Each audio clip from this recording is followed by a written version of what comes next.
So, we've so far learned 3 varieties of problems that you might see as related rates problems, where a variety of variables are changing all with respect to time. The last 2 types of problems that we're going to look at are what I call the classic cone and lamppost problems. I call these classic because they are very, very common questions on an AP test as part of the FRQs. And because they are very formulaic. We kind of approach them the same way every time. So once you learn the pattern of sort of how to solve these problems, it kind of goes the same process every time. Let's start with a cone problem. A conical cup, conical is a word for shaped like a cone, is 4 centimeters across and 6 centimeters deep. Water leaks out of the bottom at a rate of 2 centimeters cubed per second. How fast is the water level dropping when the height of the water is 3 centimeters? So let's start by sketching a picture. We have a cup shaped like a cone, and it's usually what we would consider an upside down cone, because if you flipped that over, it really wouldn't hold much water. And we've got water in here. It says the cone is 4 centimeters across, so that means at the top it is 4 centimeters across, and 6 centimeters deep, meaning the entire thing is 6 centimeters deep. Now, because that's like the size of the cup, it doesn't matter how much water you put in there, those dimensions are not changing. Your cup doesn't grow as you fill it up with water. Water is leaking out of the bottom. How fast is the water level dropping when the height of the water is 3? Whenever it's a cone problem, you are always going to label that the height of the water is h and the radius of the water is r, because the volume formula for a cone uses r's and h's in the formula.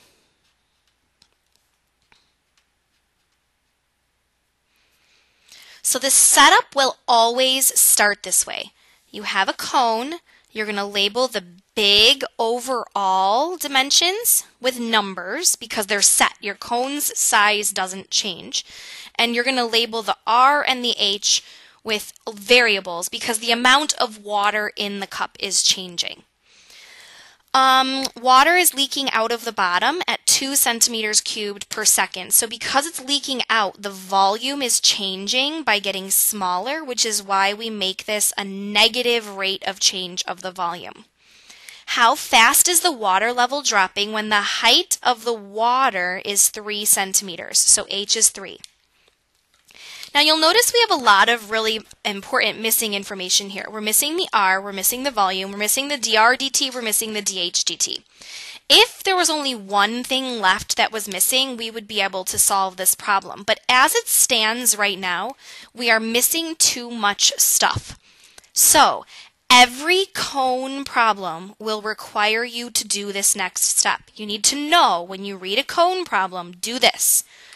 Because the diameter of the top of the cone is 4, that means the radius of the top of the cone is 2.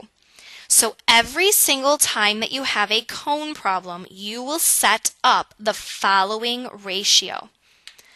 Radius over height equals, so R over H, equals 2 over 6, big radius over big height. Little r of the water, h of the water, big R of the cup, h of the cup. So you're matching R is 2, h is 6. From here, you are always going to get the equation to cross multiply. 6r equals 2h, and you are always going to get r by itself.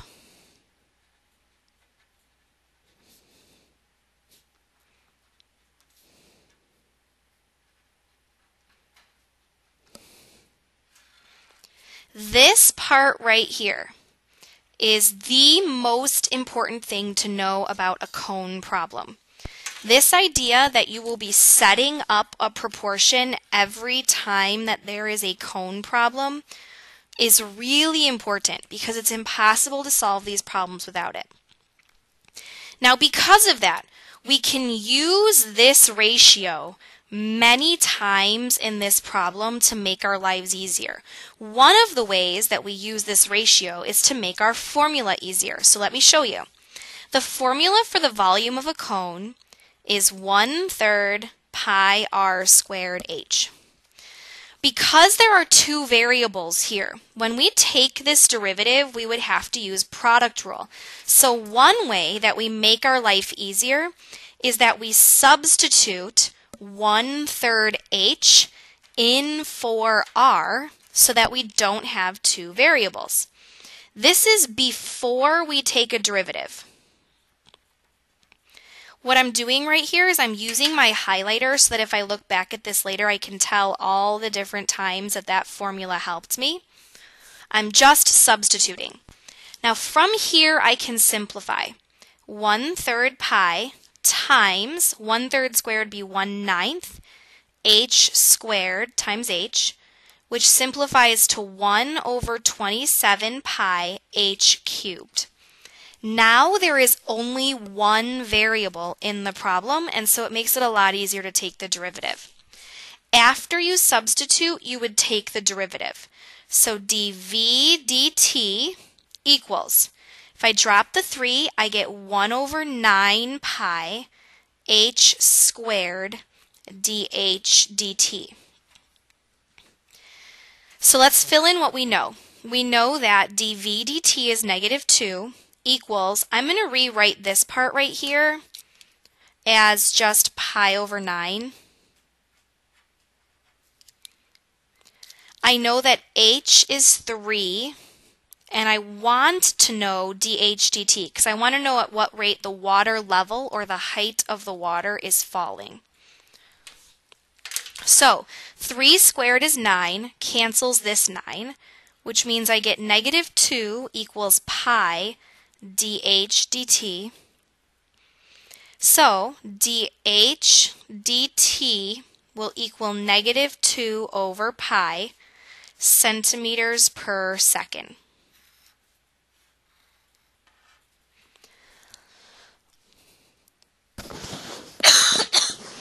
Now in this problem, the original problem only says how fast is the water level dropping. So the change in the height is what they're looking for. However, sometimes part B of this FRQ will say, at what rate is the radius of the water changing?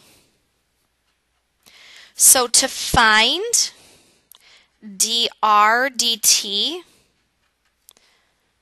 we go back and we use this formula again. If the problem asked us to do this, this is what we would do. Because r is equal to 1/3 h, dr dt would be 1/3 dh dt. I am taking the derivative of this formula to get dr dt. So if I now know dh dt, I can just substitute that, and I would get -2 over 3 pi centimeters per second. So if I needed this information, that is the third way this formula would help me. It helps me to substitute to simplify the problem, and it helps me to calculate dr dt if I needed to do that.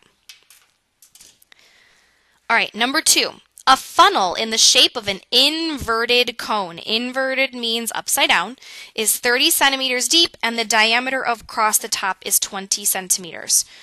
Liquid is flowing out of the funnel at a rate of 12 centimeters cubed per second. At what rate is the height of the liquid decreasing at the instant when the liquid in the funnel is 20 centimeters deep? Sounds very similar, only instead of calling it water, they're just calling it liquid. So upside down funnel. It's 30 centimeters deep. So remember, if it's the whole thing, I label it with the number. And a 20 centimeter diameter across the top. So remember, I label it with a number. automatically you need to label that the liquid is R and the height is H. We know we're going to have to set up a ratio. That's the rule for cone problems. There's always going to be a ratio. Now we're talking about the volume, so volume, radius, height, dV dt, dr dt, dH dt.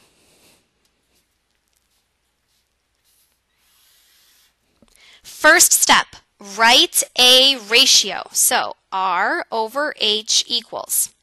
If the diameter is 20, then the radius is 10. So 10 over 30.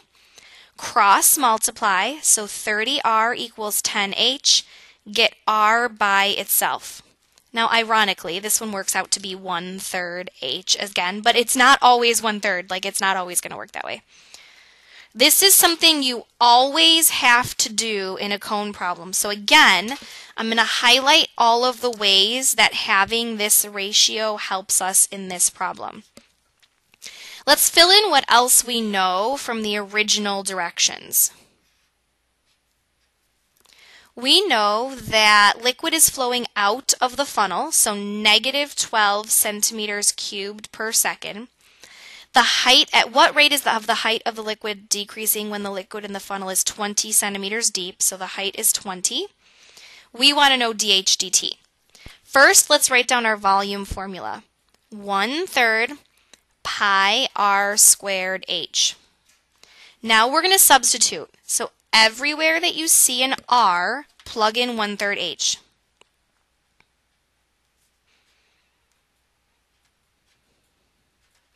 Because that's what we get from our ratio. It helps us get rid of a variable. Now I'm going to simplify. 1/3 squared is 1/9 h squared. So volume would be 1/27 pi h cubed. Now I'm going to take my derivative. So dV dt equals 1/9 pi h squared dH dt. I'm going to plug in what I know, so negative 12 equals, I'm going to call it pi over 9 times h is 20 squared dH dt. So negative 12 equals 400 pi over 9 dH dt. And when I divide, it's the same thing as multiplying by the reciprocal. So let's see, 12 and 400 would reduce. They'd both be divisible by 4, right? So negative 27 over 100 pi, and it would be centimeters per second. If I needed to know dr dt, I would use this again. It would be 1/3 dH dt, and I'm getting that by taking the derivative of the formula that I came up with when I cross multiplied, and then I would plug that in and I would get negative 9 over 100 pi centimeters per second. And I will tell you, I will require you to get dr dt like on your test and stuff, because I want to make sure you can do that. All right, that is the classic cone problem. The last type of related rates question that comes up a lot is what's called the classic lamppost problem. So here's what's happening. It's always going to be this way. There's a guy walking past a lamppost, and we're making a shadow. And we want to know some stuff about the shadow. A person is 2 meters tall and is walking towards a lamppost on level ground at a rate of 0.5 meters per second. So here's my lamppost. There's lights shining out from it. And there's a guy walking towards it. And because the light comes down, it causes a shadow. The lamp on the post is 5 meters high, which isn't going to change no matter how fast or how slow or where the guy is standing. The lamp is always 5 meters high. And my guy here is always 2 meters high. He's not going to get shorter or taller if he walks around. How fast is the length of the person's shadow decreasing when the person is 3 meters from the post? Let's talk about shadows. The shadow in this picture is going to be here. Because if the light is shining down towards the guy, it causes a shadow here since the guy is blocking the light from hitting the ground. Now, whenever it's a lamppost problem, there are 3 labels that you are going to write every time. You are going to label X. You are going to label Y. X is this distance between the guy and the light. Y is this distance, the light or the length of the shadow. And you're going to label Z, which is this whole thing. Always, always, always going to do that. Now we're going to write down X, Y, Z, dx dt, dy dt, dz dt every time. This is just the setup that's going to happen every single time. Okay. Now, a person 2 meters tall walks towards a lamppost on level ground at a rate of 0.5 meters per second. He is walking this way at a rate of 0.5 meters per second, which means the distance x is getting smaller. He's walking towards the light. So we would say that dx dt is negative 0.5 meters per second. The lamp on the post is 5 meters high. Cool. How fast is the length of the shadow decreasing when the person is 3 meters from the post? So if he is standing 3 meters away from the post, x would be 3 meters.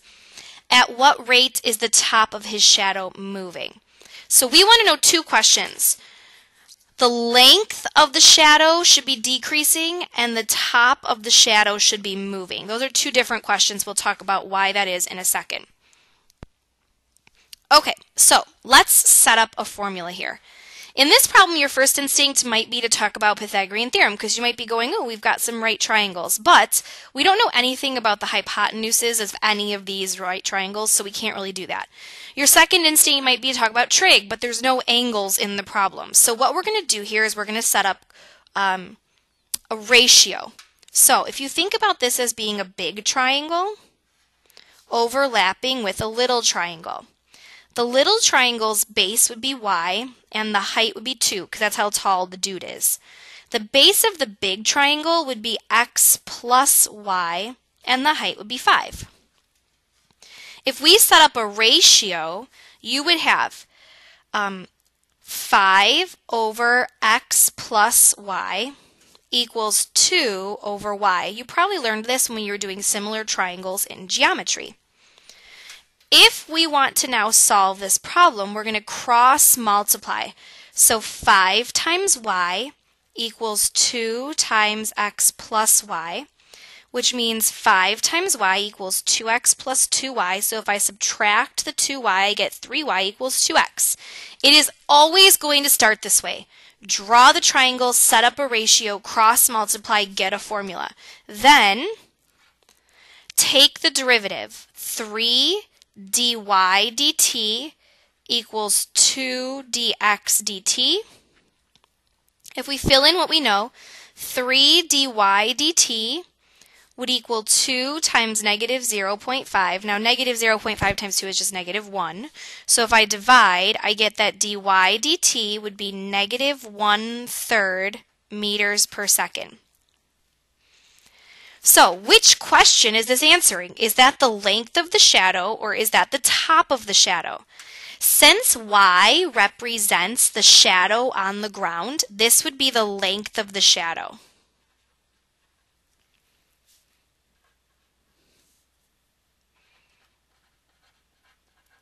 Now, why is that different than the top of the shadow?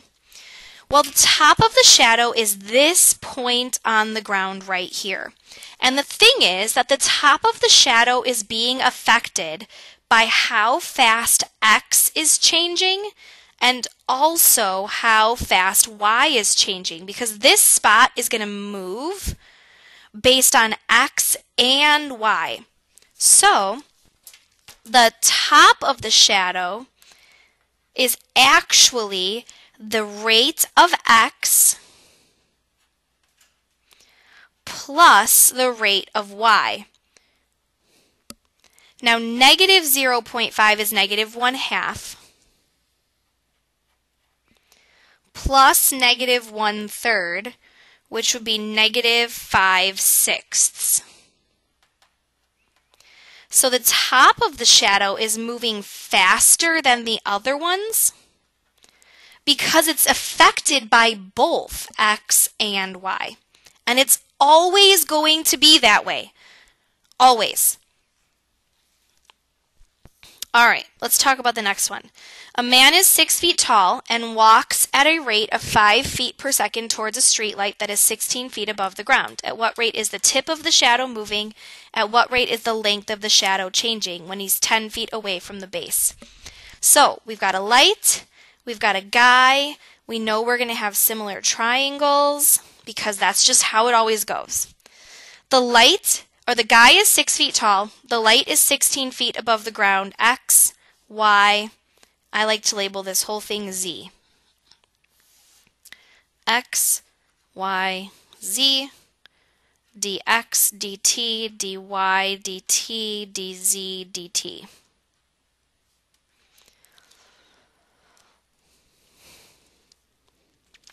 Okay, so he is walking at a rate of 5 feet per second towards the light. If he's walking towards the light, then x is getting smaller. At what rate is the length changing when he's 10 feet from the base of the light? So x has to be 10, and now I'm going to set up my formula for my triangles, my similar triangles. I'm not going to redraw these two similar triangles because I think you guys could probably visualize it. So I would do 6 over y equals 16 over the whole thing, so x plus y.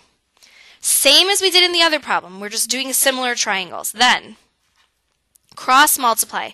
6 parentheses x plus y equals 16 times y. Distribute, so 6x plus 6y equals 16y. Subtract, 6x equals 10y. Then take the derivative.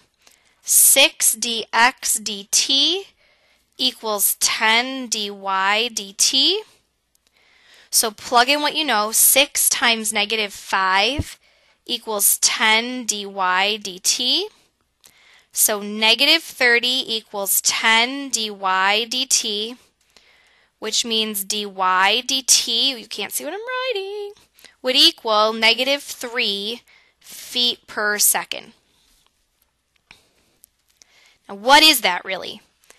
Since y was this distance on the ground, y is the length of his shadow. So this is actually part B of the question that we were asked, but you need to figure that out before you can figure out part A, because the tip of the shadow, which is this spot on the ground right here, is affected by both x and y. So to figure out how fast the tip of the shadow is changing, we look at the rate of change of x plus the rate of change of y, which in this case would be negative 8.